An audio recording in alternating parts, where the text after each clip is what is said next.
મિત્રો, હું વિધવા હતી અને ગામની બહાર ખેતરમાં ઝૂંપડી બાંધીને રહેતી હતી. એક દિવસ હું કામ પર ન જઈ શકી તો ખેડૂત મારા ઘરે આવી ગયો.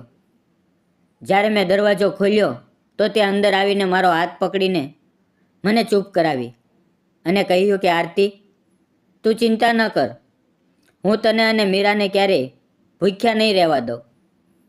તો મિત્રો, કહાની ખૂબ જ સુંદર છે, તમને ખૂબ જ મજા આવશે, તો પૂરેપૂરી જોજો.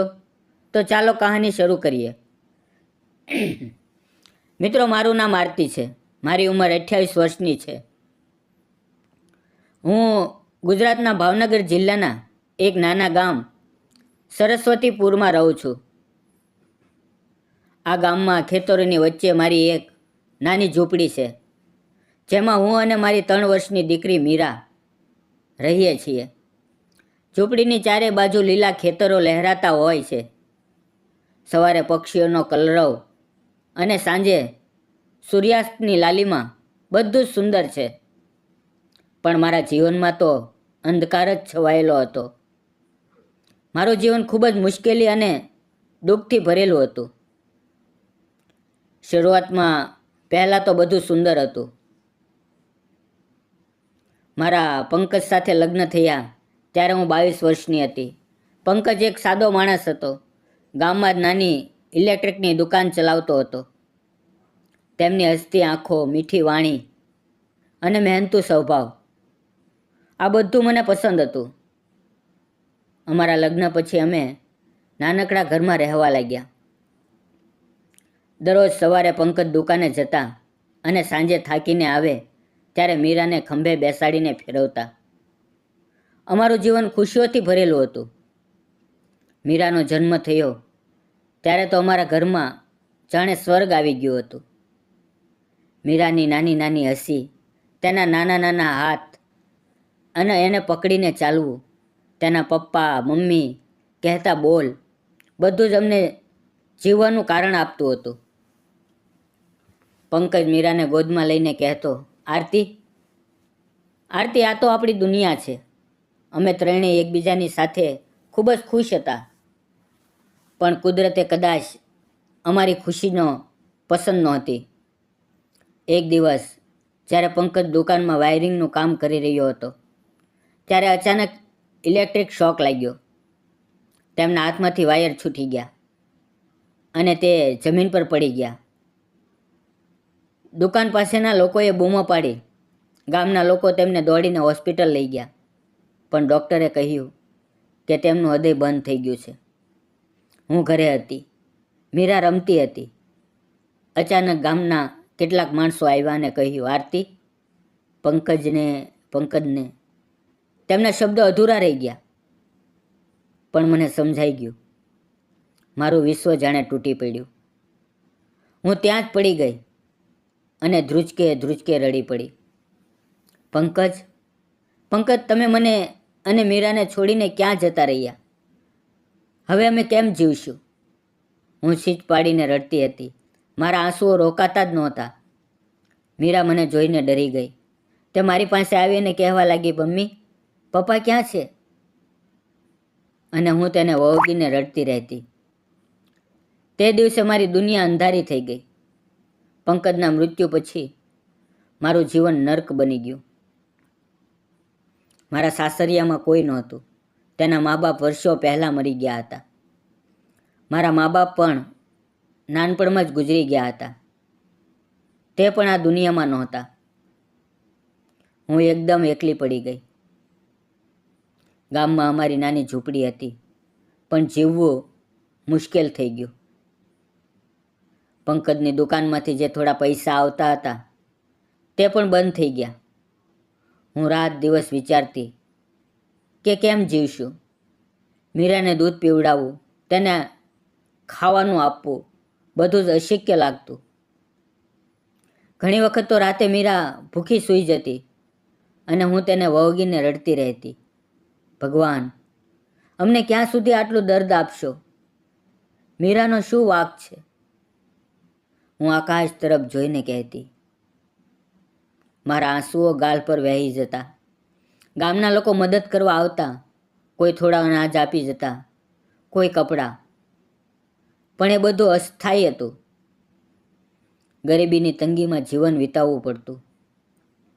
હું મીરાને સાથે લઈને ખેતરમાં મજૂરી કરવા જતી. સવારે વહેલા ઉઠીને મીરાને કપડાં પહેરાવતી, તેને થોડુંક શાક રોટલી આપી અને તેને ગોદમાં લઈને ખેતર તરફ ચાલી પડતી. ખેતરમાં ઘાસ કાપવું, વાવણી કરવી, પાણી આપવું, હું બધું જ કામ કરતી. મારા હાથમાં ફોલ્લા પડી જતા, પીઠ દુખતી, પણ મીરાના મોઢા સામે જોઈને હિંમત રાખતી. મીરા ત્યાં જમીન પર બેસીને પથ્થરો સાથે રમતી. ક્યારેક તેને ભૂખ લાગે તો રડતી અને હું તેને વળગીને શાંત કરતી. બેટા, થોડી વાર, મમ્મી કામ પૂરું કરીને ઘરે જઈને તો ખાવાનું આપશીશ. પણ અંદરથી હું જાણતી કે ઘરે પણ કંઈ ખાસ નથી. એક વખત તો મીરાને તાવ આવ્યો, પણ દવા ખરીદવાના પૈસા નહોતા. હું તેને ગળે લગાવીને રડતી રહી. મારી લાડકી, તું તો મારી જાન છે, તને કંઈ થશે તો હું કેમ જીવીશ? મારા આંસુઓ તેના કપાળ પર પડતા અને તે મને જોઈને હસવાનો પ્રયત્ન કરતી. તે દિવસોમાં હું અંદરથી તૂટી ગઈ હતી. જીવવાની ઈચ્છા જ નહોતી રહી. રાત્રે ઝૂંપડીમાં અંધારું હોય, મીરા સૂતી હોય અને હું પંકજની યાદોમાં રડતી રહેતી. પંકજ, તમે હોત તો આજે મીરા આટલી તકલીફ ન પડત. આવા જ એક દિવસે જ્યારે હું ખેતરમાં કામ કરી રહી હતી, ત્યારે મને એક સાદો માણસ મળ્યો, રમેશ. રમેશ ગામના જ એક મહેનતુ ખેડૂત હતો. તેની ઉંમર 32 વર્ષની હતી. તેના ચહેરા પર હંમેશા એક સ્મિત રહેતું. તે દયાળુ અને ઈમાનદાર હતા. ક્યારેય કોઈનું ખરાબ ન કરતા. તેઓ અમારા ખેતરની બાજુમાં જ હતું. પહેલાં તો મેં ફક્ત નમસ્કાર કરીને પસાર થઈ જતા, પણ ધીરે ધીરે વાતો થવા લાગી. એક દિવસ મીરા ખેતરમાં પડી ગઈ અને રડવા લાગી. તેનું ઘૂંટણ લોહીથી ભરાઈ ગયું. ત્યારે રમેશ દોડીને આવ્યો અને તેને ઊંચકી લીધી. બેટા, બેટા, કંઈ નહીં, આમ કહીને તે તેને પોતાના ખંભે બેસાડીને ફેરવવા લાગ્યો. મીરા હસવા લાગી. મારા હૃદયમાં એક અજીબ ગરમાહટ અનુભવી. તેની આંખોમાં દયા હતી અને તે મને મદદ કરવા લાગ્યા. ક્યારેક ખેતરમાંથી થોડાક શાકભાજી આપે, રીંગણ, ટમેટાં, ડુંગળી. તે મને કહેતા, આરતી, મીરા માટે લઈ જા. ક્યારેક મીરા માટે ફળ લાવે, કેરી, ચીકુ, કેળા. આરતી, તમે એકલા કેટલું કરશો? તમારે મદદની જરૂર હોય તો મને કહેજો. અને તેની વાત સાંભળીને મારી આંખોમાં આંસુ આવી જતા. હું વિચારતી, આ માણસ તો ભગવાનનો દૂત છે. ધીરે ધીરે અમારી વચ્ચે નજરો મળવા લાગી. તેની આંખોમાં મારા માટે કંઈક અલગ જ હતું. એક લાગણી જે હું વર્ષોથી ભૂલી ગઈ હતી. મારા હૃદયમાં પણ એક નવી ગરમાહટ જાગી. રાતે ઝૂંપડીમાં સૂતી વખતે તેમની વાતો યાદ આવતી. એક દિવસ ખેતરમાં કામ કરતાં કરતાં અચાનક વરસાદ ચાલુ થઈ ગયો. વરસાદના મોટા મોટા ટીપા પડવા લાગ્યા. આકાશમાં વીજળી ચમકવા લાગી અને અમે બંને ખેતરની નાની ઝૂંપડીમાં આશરો લેવા દોડ્યા. ત્યાં અંધારું હતું. વરસાદનો અવાજ ગુંજતો, ઠંડો પવન ફૂંકાતો હતો. અમે ભીના થઈ ગયા હતા. મારા કપડાં પલળી ગયા હતા અને તેણે પોતાની છાલ ઉતારીને મને આપી. આરતી, આરતી, તને ઠંડી લાગશે, આ લે. તેના હાથની ગરમી મને અનુભવાય. ત્યારે મેં તેને મારી મુશ્કેલી જણાવી. રમેશ, મારું જીવન તો તૂટી ગયું છે. હું મીરાને દૂધ કે પૂરું જમવાનું પણ નથી આપી શકતી. ક્યારેક તો ભૂખ્યા સૂઈ જઈએ. પંકજ ગયા પછી હું એકલી પડી ગઈ. હું રડવા લાગી. મારા આંસુઓ વરસાદ સાથે મળીને વહી ગયા. તેણે મારા કાંધા પર હાથ મૂકીને કહ્યું, ચિંતા ન કર, હું તમારી મદદ કરીશ. તું તો હિંમતવાન છો. મીરા તારી જેમ જ મજબૂત બનશે. તેના શબ્દોમાં એટલી તાકાત હતી કે મને લાગ્યું કે કોઈ મારી સાથે છે. પણ એક દિવસ મારી મુશ્કેલી વધી ગઈ.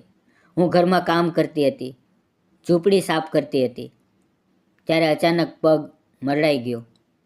દર્દથી હું છીંચ પાડીને પડી ગઈ. મીરા રડવા લાગી, મમ્મી મમ્મી ઉઠ ના. હું તેને વળગીને રડી રહી હતી. પગમાં અસહ્ય દર્દ થતું હતું, ચાલી પણ નહોતી શકતી. ત્યારે રમેશને ખબર પડી, કોઈએ કહ્યું હશે, અને તે દોડતો આવ્યો. તેની આંખો આંસુથી ભરેલી હતી. તે મને જોઈને બોલ્યો, આરતી, કંઈ નહીં થાય તને, હું છું ને. તે મને ઊંચકીને જાણે હું કોઈ પાંખું હોઉં ગામના ડૉક્ટર પાસે લઈ ગયા.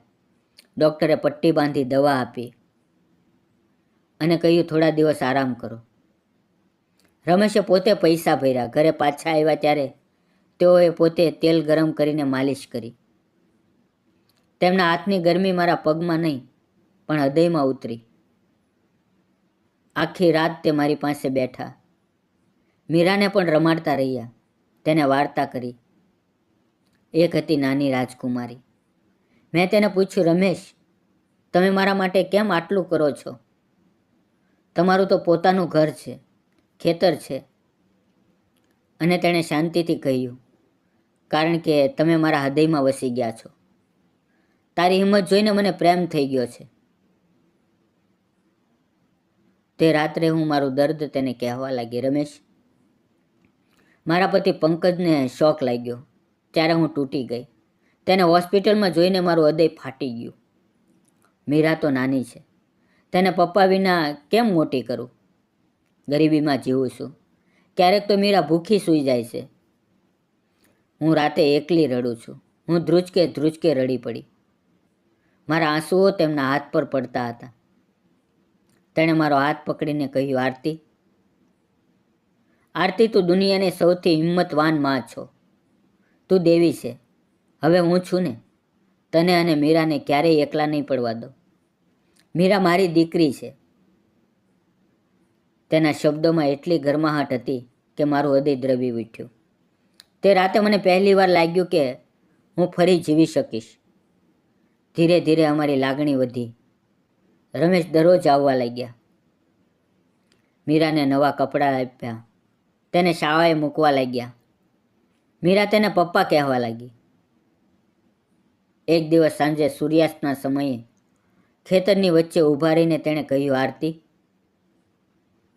આરતી, હું તારી સાથે લગ્ન કરવા માંગુ છું. મીરા મારી દીકરી છે. હું તમને બંનેને સુખી રાખીશ. હું રડી પડી. આશાના આંસુ વહી ગયા. મેં હા કરી. અમે ગામના અંબામાના મંદિરમાં સાદગીથી લગ્ન કર્યા. તેણે મને માળા પહેરાવી, સિંદૂર ભર્યું અને મીરાને ગોદમાં લઈને કહ્યું, આજથી આ મારું ઘર છે, મારો પરિવાર છે. નવું જીવન શરૂ થયું. હવે અમારી ઝૂંપડીમાં હાસ્યનો અવાજ ગુંજે છે. મીરા ખુશ છે અને હું ફરી સપના જોવા લાગી છું. મિત્રો, આ વાર્તા કહેતા મારું હૃદય ભરાઈ આવ્યું. જીવનમાં દર્દ આવે તો આશા રાખો. ભગવાન કોઈને કોઈ મદદ મોકલે છે. આ વાર્તા તમને પ્રેરણા આપે છે કે હિંમત ન છોડો. પ્રેમ અને દયા જીવન બદલી શકે છે. મિત્રો, આજના રમેશે આરતી સાથે લગ્ન કરીને સાચું કર્યું કે ખોટું? કોમેન્ટમાં જરૂર જણાવજો. અને હા, જો તમને વાર્તા ગમી હોય તો ચેનલને સબસ્ક્રાઈબ કરો. મિત્રો, વિડીયોને લાઈક કરો અને બેલ આઇકન દબાવજો, જેવી નવી વાર્તા મિસ ન થાય. મિત્રો, આ વાર્તા કાલ્પનિક છે. કોઈ વ્યક્તિ, જાતિ, ધર્મ સાથે સંબંધ નથી. ફક્ત મનોરંજન અને પ્રેરણા માટે બનાવવામાં આવી છે. તમે દરેક વિડીયો દિલથી જોવો છો, પૂરો જોવો છો અને મને ખૂબ પ્રેમ આપો છો. તે બદલ દરેક ગુજરાતી મિત્રોનો દિલથી ધન્યવાદ. ફરી મળશું મિત્રો આવતીકાલે. ત્યાં સુધી તમારું ધ્યાન રાખો. ધન્યવાદ મિત્રો.